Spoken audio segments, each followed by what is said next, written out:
Bishnoi, welcome to my channel. So let's talk about disorder of respiratory system. In this video, I'm going to teach you about only those disorders which are there in your textbook. For other disorders of respiratory system, I will going to make another special video which will be a NEET special, जिसमें हम NEET में आने वाले जो भी disorders हैं respiratory system के उस topic को cover करेंगे. So let's start. The first disorder is occupational disorder. ये वो disorders होते हैं जो occupation की वजह से होते हैं. जैसे कि occupation means the person who are working in industries related to stone breaking, cement and stone से रिलेटेड जो घिसाई करते हैं स्टोन्स की, उन सब से रिलेटेड इंडस्ट्रीज में जो वर्कर काम करते हैं उनको ये ऑक्यूपेशनल डिसऑर्डर होता है, जिसमें दो डिसऑर्डर्स के नाम दिए गए हैं. One is asbestosis and other is silicosis. तो मैं आपको एस्बेस्टोसिस के बारे में फिलहाल डिटेल में बताती हूँ. एस्बेस्टोसिस में क्या होता है, एस्बेस्टोस जो स्टोन होता है उसकी वजह से when it enters into the lungs, वो lungs में enter होगा और फिर damage start करेगा. And this happens when you are chronically exposed. ये long term exposed होते हैं अगर आप इस stone को या cement को, सिलिका को, इनसे अगर long time exposure होगा तभी आपको occupational disorders होते हैं. So let's start. सपोज आपको कोई इंजरी हो गई है या आपको कोई थोड़ा सा प्रिकल हो गया है नीडल कहीं पे, तो आप देखोगे वहां पे थोड़ा सा टफ एरिया बन जाता है. And that happens because of inflammation. वहां पे ड्यू टू दैट इंजरी वहां के जो टिश्यूज है वो डैमेज हो गए हैं, एंड डैमेज होने की वजह से इन्फ्लेमेशन हुआ, और इन्फ्लेमेशन होने की वजह से वहां पे स्वेलिंग एंड टफ हो जाती है skin. So exactly what happens in case कि suppose there is a alveoli, ठीक है, ये alveoli है, यहाँ पे बहुत सारे asbestos enter हो गए. Enter होने की वजह से because again and again they are entering into your alveoli, what happens, that area will be damaged and due to that fiber will be secreted around it. Fine. इसके आसपास fibre secrete होंगे. कौन सा fibre? Collagen fibre. Let me label it. This is alveoli, this is asbestos, and this red one is fiber. Fiber which is collagen. Fine. So collagen fiber उस stone के आसपास accumulate होता जा रहा है, and because of that accumulation of fiber around asbestos in alveoli, it becomes hard. Fine. वो जो alveoli है वो हार्ड होता जाता है, और हार्ड होते होते जो लंग्स होते हैं उनका कुछ पोर्शन जो होता है उसमें आपको फाइब्रोसिस दिखेगा. फाइब्रोसिस मतलब बहुत सारा फाइबर का accumulation.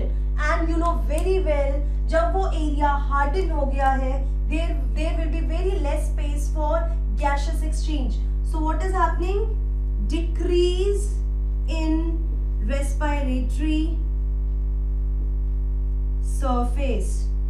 Okay, so this is what happens in asbestosis or silicosis.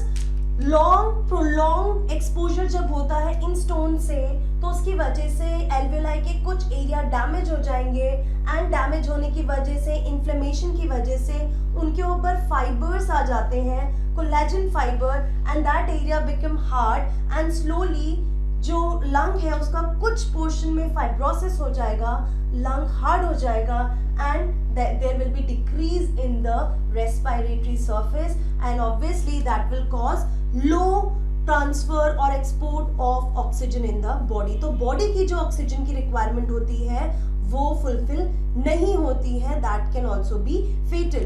तो इसके लिए आप एक काम कर सकते हैं, आप मास्क पहन सकते हैं। जो भी इन इंडस्ट्री से रिलेटेड लोग होते हैं they can wear protective mask, और उसकी वजह से वो इस ऑक्यूपेशनल डिसऑर्डर्स से अपने आप को प्रोटेक्ट कर सकते हैं। So this is the first.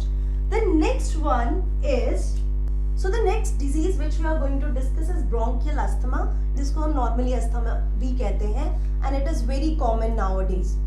What happens exactly in this disorder?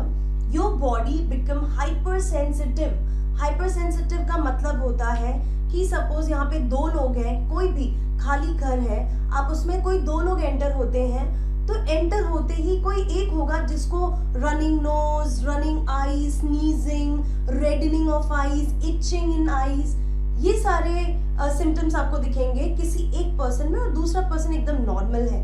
इसका ये मतलब हुआ कि जैसे ही आप नए घर में या किसी बंद प्लेस में एंटर हुए, वहां पे कुछ डस्ट पार्टिकल्स होंगे, ठीक है, वो डस्ट पार्टिकल्स दोनों की बॉडी में एंटर हुए, बट जो एक बंदा है उसकी बॉडी में उस डस्ट पार्टिकल के लिए बहुत सारे केमिकल्स रिलीज हुए, क्योंकि उसकी बॉडी हाइपर सेंसिटिव है। So for bronchial asthma there is a one important word that is hypersensitivity, ठीक है। तो उस पर्सन की जिसको ब्रोंकियल अस्थमा होता है, जिसको अस्थमा होता है, उनकी बॉडी बहुत सेंसिटिव होती है। अब मैं आपको एक मैकेनिज्म बताती हूँ, then you will understand it better. What happens in bronchial asthma? The person is allergic, fine, allergic to allergens. अब एलर्जेंस जो होते हैं वो बहुत डिफरेंट टाइप के होते हैं। कभी कोई होता है जो डस्ट के लिए एलर्जिक होता है, कोई होता है पोलन ग्रेन्स के लिए एलर्जिक होता है, कोई डॉग हेयर्स के लिए होता है, फिर कोई होता है ग्राउंडनट के लिए। सो एलर्जेंस जो होते हैं वो डिफरेंट टाइप्स के हो सकते हैं, अलग अलग लोगों को अलग अलग चीजों से एलर्जी होती है। सो जिससे भी बॉडी हाइपर सेंसिटिव हो जाए उसको बोला जाता है allergens. So what happens, suppose body is exposed to dog hair. Fine, I'm taking this common example. आजकल डॉग सभी के घरों में होते हैं, so we'll take this example. So कुछ suppose एक कोई पर्सन है, उसकी बॉडी में डॉग हेयर एंटर हो गया. What will happen now? Due to that, there is a cell in the blood. The cell is basophil cell. Basophil cell, which is a type of WBC, white blood cells का cell का एक type है. That basophil will become active. Fine. अब basophil क्या करेगा? It will release a chemical which is called histamine.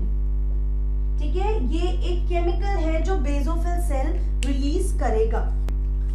अब ये जो केमिकल हिस्टामिन है, that is there in the blood, and histamine it is a vasodilator.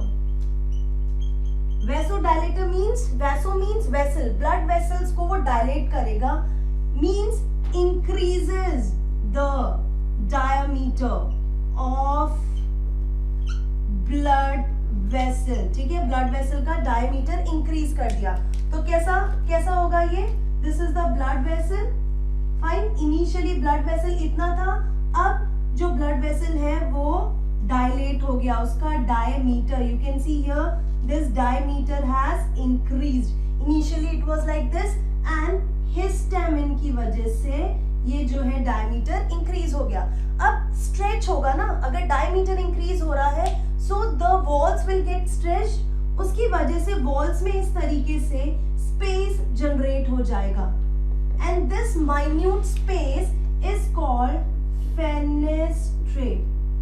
ठीक है, इन्हें फेनेस्ट्रा बोला जाता है, और इसकी वजह से जो प्लाज्मा है दैट विल लीक आउट, बाहर आ जाएगा प्लाज्मा। सो जो फ्लूइड है, extra cellular fluid, extra cellular fluid that will increase. ठीक है, प्लाज्मा इंक्रीज हुआ, प्लाज्मा बाहर गया, प्लाज्मा ने फ्लूइड इंक्रीज किया and that fluid will decrease the airway in trachea। ठीक है, तो ट्रैकिया जो है, अब the trachea is, मैं वर्ड यूज कर रही हूं, that word is obstruction।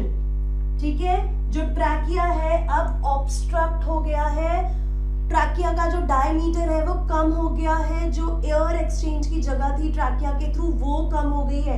सो ये सब जो चीजें हो रही है वो कहाँ पे हो रही है? It is in the blood vessels of the trachea. Trachea में जो ब्लड वेसल्स है ये सारे चेंजेस वहां पे हो रहे हैं। Because of that the fluid is release plus mucus is also released and due to that the diameter of the airway in trachea is decreased। इसको बोलते हैं obstruction and this causes what will happen? Breathlessness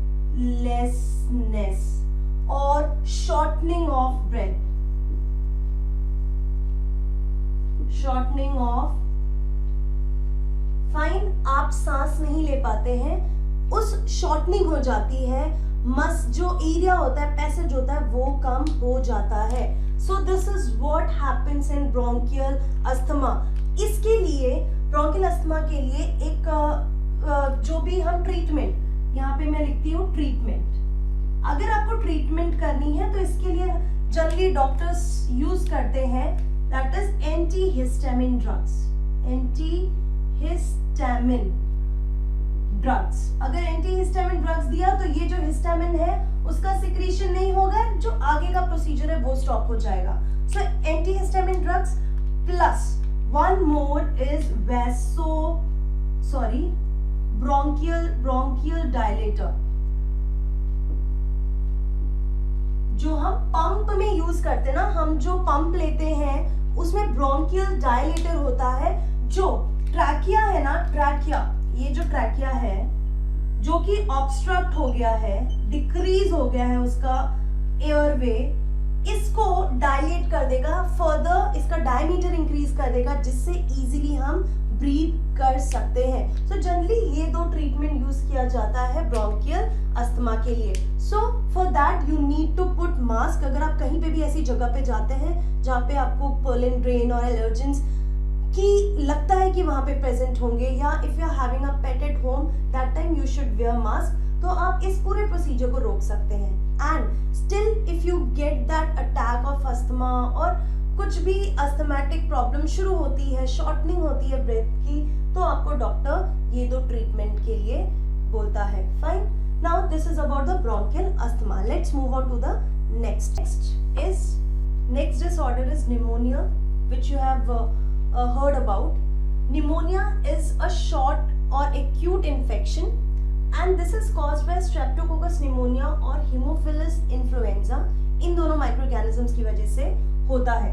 And the common symptoms are coughing, may have phlegm means mucus हो सकता है, chills, fever, sweating, shortening of breath and chest pain। ये सारे symptoms pneumonia के होते हैं। एंड निमोनिया का जो ट्रीटमेंट है वो अच्छे से हो सकता है अगर हमने इनिशियल स्टेज में ही टेस्ट और डायग्नोस करवा लिया तो। अब व्हाट हैपेंस हियर ना, निमोनिया के केस में जो एल्वियोलाई है, this is the alveoli. In case of alveoli the microorganism influenza या स्ट्रेप्टोकोकस जो है, इस तरीके से स्ट्रेप्टोकोकस ये एंटर हो जाता है एल्वियोलाई में। अब इसके लिए, इस माइक्रोऑर्गेनिज्म के लिए लिक्विड एंड म्यूकस सिक्रीट होता है। फाइन, तो जो भी ब्लड वेसल्स होते हैं, ब्लड वेसल्स में से there are specific cells, plasma cells, they will start secreting fluid secrete करने लगेंगे एंड वो जो फ्लूइड है वो इस तरीके से with mucus it will keep on accumulating in the alveoli. तो ऐसे बहुत सारे एल्वियोलाई में लिक्विड एक्यूमुलेट हो जाएगा और उसकी वजह से accumulation of fluid in alveoli, fine, which decreases the surface for gaseous exchange. gaseous exchange के लिए surface जो हो जाएगा वो कम हो जाएगा, उसकी वजह से ऑब्वियसली ऑक्सीजन डिप्राइव हो जाएगी, body properly oxygen will not move to the body because of this accumulation.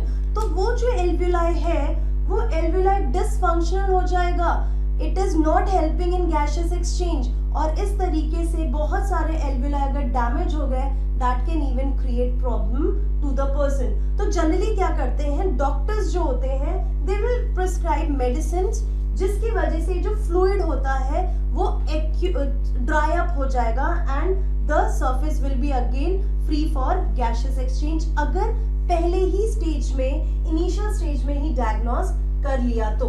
So pneumonia happens due to the microorganism, these two microorganisms are there and इसमें क्या होगा surface area decrease होता है due to accumulation of fluid, और वो जो fluid होता है that is because of the WBC when they will attack, क्योंकि ये foreign body है, these microorganisms are foreign body, तो उसको kill करने के लिए they will start secreting chemicals, liquid and accumulation की वजह से mucus की वजह से surface area will decrease. This is what happens in case of pneumonia. So let's move to the next disorder. So the last one is chronic obstructive pulmonary disorder and जिसको हम emphysema भी बोल सकते हैं। आपकी टेक्स्ट बुक में सिर्फ emphysema लिखा हुआ है and this is important for NEET, you should know this. Fine. So what happens here? This happens generally in the people who are doing regular smoking. In that case, what happens? Nicotine will generate and nicotine is there in the cigarette smoke and because of that loss of elasticity of alveoli.